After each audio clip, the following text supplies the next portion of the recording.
तो मैनपुरी में चुनावी जंग चल रही है। चलिए सीधे रुख करते हैं सैफई का, जहां पर इस वक्त समाजवादी परिवार मंच पे है, संबोधन चल रहा है। करने का तरीका यहाँ कोई ऐसा नहीं जो मैं जानता रहा हो। नेताजी के साथ रहने वाले यहाँ के बहुत सारे लोग हैं और समय समय पर इनके परिवार के लोग भी जेल गए हैं। कभी कभी जिन्हें मैं पहचान नहीं पाता हूँ, अपनी जेब से कभी पुराने सर्टिफिकेट निकाल करके दिखाते हैं कि देखो किस जमाने में हम नेताजी के साथ जेल में गए हैं। इसलिए जब चुनाव होने जा रहा है और वो हमारे बीच नहीं है, इस चुनाव को पूरा देश देख रहा है। पूरे देश की निगाह इस चुनाव में है कि आखिरकार इस चुनाव में फैसला जनता क्या लेगी। और आज मैं ये कह सकता हूं कि पूरा देश देखेगा कि ऐतिहासिक जीत से इस बार समाजवादी पार्टी यहां से जीतने जा रही है। कई बार लोग कहते हैं कि बहुत दूरियां हैं। मैं आप सबको बता दूं, चाचा और भतीजे में दूरियां नहीं थी, राजनीति में दूरियां थी। चाचा भतीजे में मैंने कभी दूरी नहीं मानी और मुझे खुशी इस बात की है कि राजनीति की भी दूरियां आज खत्म हो गई। इसके लिए मैं बहुत बहुत धन्यवाद देता हूं। अब घबराहट तो बीजेपी को हो रही होगी और इसलिए भी घबराहट हो रही होगी कि वो जानते हैं कि जसवंत नगर ने अगर मन बना लिया और करहल साथ चल दिया, मैनपुरी ठीक हो गई, किसनी के लोग मन बनाए बैठे हैं और भूगांव भी जीतने जा रहे हैं, तो सोचो परिणाम क्या होगा इस बार। बहुत सी सरकारें यहाँ के लोगों ने देखी हैं, लेकिन ये पहली सरकार देखी होगी जो हर वादे को भूल गई हो और इतनी परेशानी, तकलीफ, साजिश और षड्यंत्र कोई पार्टी नहीं करती जितनी भारतीय जनता पार्टी करती है। और भारतीय जनता पार्टी की तकलीफ बड़ी अजीब है। न हकीम पे दवाई है उसकी, न किसी वैद्य पे दवाई है और जितने अस्पताल बने हैं उस पे भी दवाई नहीं है। परिवार दूर हो तो कहते परिवार में झगड़ा है, परिवार एक हो जाए तो परिवारवादी पार्टी बोलते हैं। और ये तकलीफ भाजपा के लोगों को है और रहेगी, क्योंकि वो हर जगह कमी ढूंढते हैं। इसलिए इस चुनाव में, क्योंकि बहुत अलग तरह का चुनाव होने जा रहा है, ये जो समाजवादी रास्ता नेताजी ने दिखाया है, उसी रास्ते पे हम लोगों को चल करके समाज और देश की दिशा बदलनी है। ये तमाम समस्याएं जो दिखाई दे रही हैं, इनका अगर कोई रास्ता है तो वही रास्ता है जो नेताजी ने रास्ता दिखाया। जो नेताजी का रास्ता था राजनीतिक रास्ता, जो नेताजी ने सामाजिक रास्ता दिखाया और जिस लड़ाई को लड़ने का काम किया, उसी रास्ते से खुशहाली आ सकती है। ये तमाम दावे करते हैं विकास का, ये विकास का दावा बीजेपी न करे। अपने भ्रष्टाचार का दावा तो कर सकते हैं, सड़कों पे गड्ढे का दावा तो कर सकते हैं, लेकिन जितना भी विकास अगर हुआ है तो वो समाजवादियों ने यहाँ का विकास कर करके दिखाया। और अगर हम पीछे मुड़ करके देखते हैं 35 साल 40 साल पहले, यही सड़क इटावा से मैनपुरी वाली कैसी सड़क थी। और जो आप बोल रहे हो आपके जमाने का जो पुल है, तो 2 बसें नहीं निकल सकती उसमें। तो जो लोहे का पुल कभी कभी दिखाई देता है हमारा वाला, वो आज भी किस जमाने का बना है और आज कैसी सड़क हो गई उस पुल से। अगर चाहे तो 2 लोग नहीं निकल सकती गाड़ियां, 2 नहीं निकाल सकती गाड़ियां। तो सोचो कैसा जमाना देखा और कैसा नेताजी जमाना बना दिया। कहां सड़कें थी, अगर हेलीकॉप्टर उतरता था तो हम और आप एक दूसरे को पहचान नहीं सकते थे। न जाने कितना रे हमारे और आपके चेहरे पे लग जाता था। यहाँ जितने पुराने लोग बैठे हैं, उन्होंने बढ़ते हुए, बदलते हुए और चीज़ों को संभलते हुए देखा होगा। इसलिए मुझे पूरा भरोसा है कि हमारे बुजुर्ग, इन्हें पता है कि कहाँ से हमारी लड़ाई शुरू हुई थी। आने वाली पीढ़ी को शायद उन चीज़ों की जानकारी हो न हो, लेकिन पुराने लोगों ने जो संघर्ष किया वो हमें याद रखना पड़ेगा।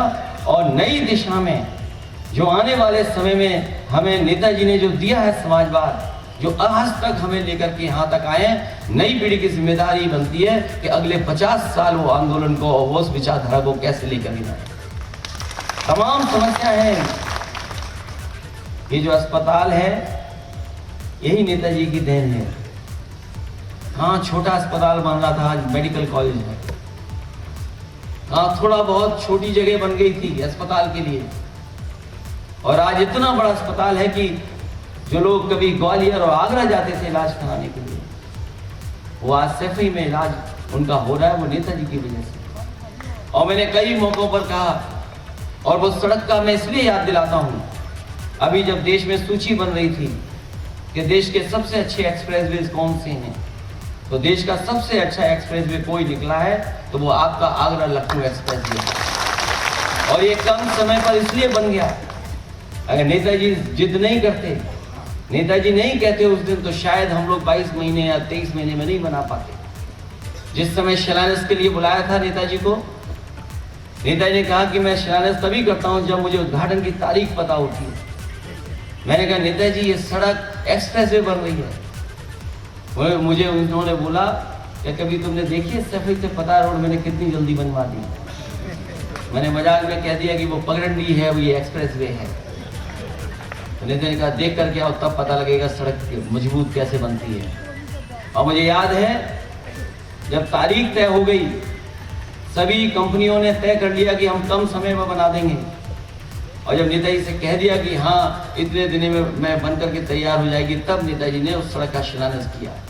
जिस दिन शिलान्यास किया उस दिन भी नेताजी का जन्मदिन था, और जिस दिन उद्घाटन हुआ उस दिन भी नेताजी का जन्मदिन था। और 23 महीने के अंदर आगरा लखनऊ एक्सप्रेस सड़क बना करके खड़ी कर दी। और जब उद्घाटन हुआ था तो वो नेताजी के लाए हुए, नेताजी के सबसे बेहतरीन खरीदे हुए उसी समय के सुखोई विमान को भी सड़क पर उतार करके हम लोगों ने उद्घाटन करने का काम किया। इसलिए ये जितना विकास दिखाई दे रहा है वो सब नेताजी का है। और हमारा आपका कोई आसक्त नहीं रहता अगर नेताजी हम लोगों को आगे न बढ़ाते। इसलिए नेताजी के ना रहने पर ये चुनाव होने जा रहा है।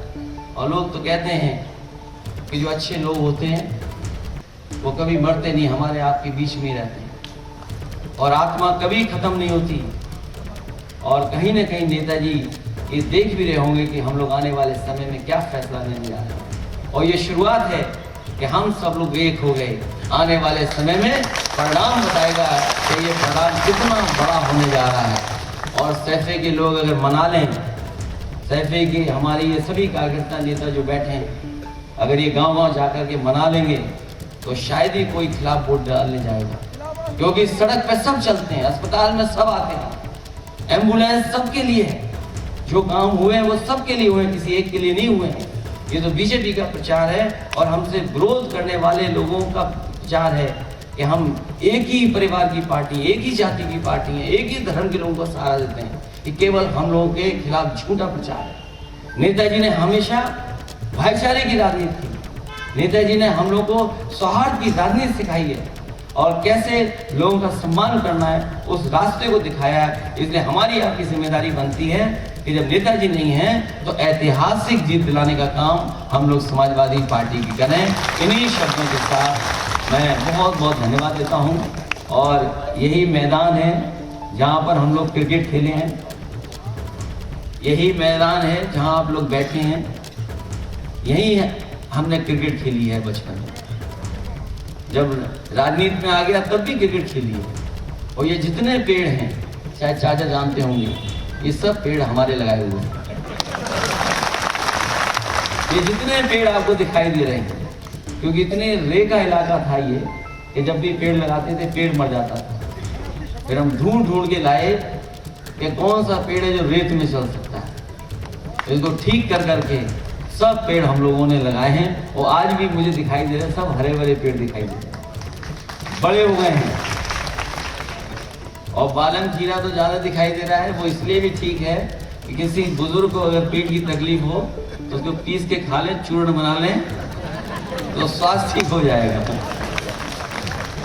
इसलिए मैं आपको बहुत बहुत धन्यवाद देता हूँ, बहुत बधाई देता हूँ। और 21 तारीख को, क्योंकि नेताजी का 22 तारीख का हर साल हम लोग जन्मदिन मनाते थे, क्योंकि नेताजी नहीं है हमारे बीच में, इसलिए 22 को यहीं पर हम लोग कार्यक्रम करेंगे। मुझे उम्मीद है कि आप सब लोग उस कार्यक्रम में शामिल रहेंगे, क्योंकि जिले स्तर पे कार्यक्रम हो रहा है और सैफई और आसपास के लोगों के लिए हम लोग कार्यक्रम यहीं करेंगे नेताजी की याद में।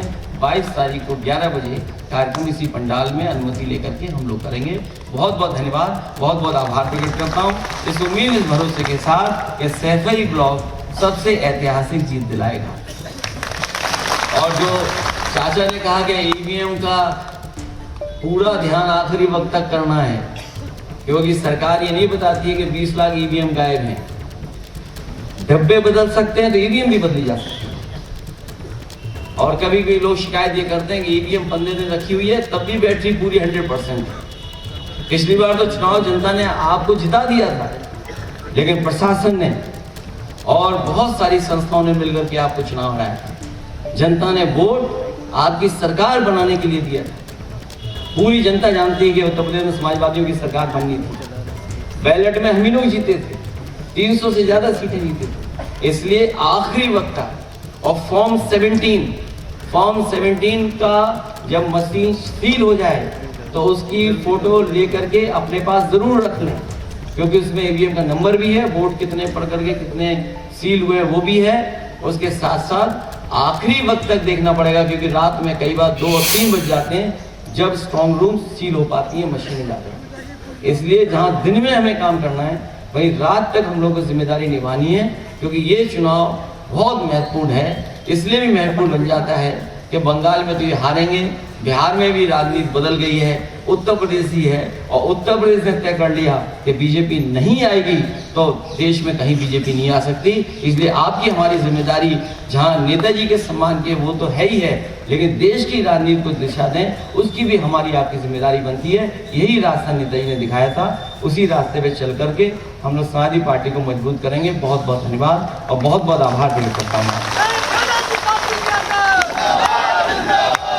बहुत बहुत धन्यवाद आदरणीय राष्ट्रीय अध्यक्ष महोदय।